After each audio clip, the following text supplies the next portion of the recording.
अस्सलाम वालेकुम दोस्तों। Mega soap serial Punjabi drama जे ईंदड़ नई एपिसोड में छा थींदो ऐं छा थियण वारो आहे इन सॼी तफ़सीलात ॼाणण खां पहिरियां जेकॾहिं अव्हां असांजे यूट्यूब चैनल ते नवां आहियो त महिरबानी करे असांजे यूट्यूब चैनल खे सब्सक्राइब करे घंटी जे बटन ते प्रेस करे नोटिफिकेशन ते ऑल करे छॾींदा जीअं हर ईंदड़ नई नोटिफिकेशन सभ खां पहिरियां अव्हां ॿाहिरि ताईं बावक़्तनि पहुची सघे।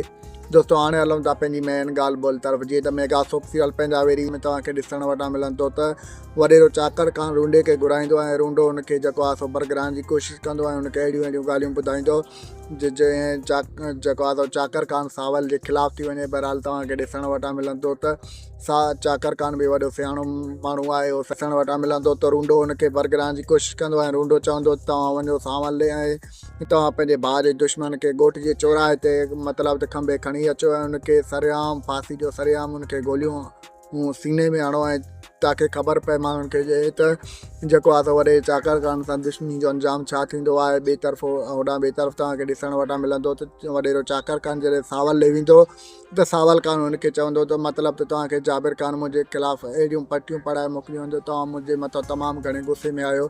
त चाकर खान हुनखे चवंदो जेकॾहिं मूंखे तुंहिंजे मथां गुस्सो हुजे हा त मां तोॾे ख़ाली हथनि न अचां ऐं तोसां ॻाल्हियूं करण न अचां। मां सरेआम जेको आहे सो बंदूकनि सां अचां हथियारनि सां अचां ऐं सरेआम पोइ मुंहिंजा हथियार तोसां ॻाल्हाईंदा मां न ॻाल्हायां। होॾां ॿिए तरफ़ तव्हांखे ॾिसण वटां मिलंदो त जाबिर खान ऐं हुनजो सौटु जेको आहे सो सिकू हुनखे सिकू जाबिर खान खे चवंदो जेको आहे इहा वॾी माई जेका गुलनाज़ बेगम आहे न इनखे असांखे गुम करणो पवंदो। जेकॾहिं असां इनखे गुम न कयो या इनखे हेॾे होॾे न कयो त इहा असांजे ॻिची में पइजी वेंदी ऐं असांजो ई सिर खणाईंदी।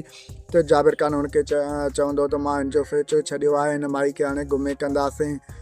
दोस्तों असांजो रिपोर्ट अव्हांखे कीअं लॻो जेकॾहिं पसंदि आयो हुजे त महिरबानी करे पंहिंजो कीमती राय कमेंट सेक्शन में ज़रूरु ॾींदा असांखे इजाज़त रखंदा। पंहिंजो ख़्यालु। अल्लाह हाफ़िज़। Thanks for the watching. Javed Ali Jalalani. शुक्रिया।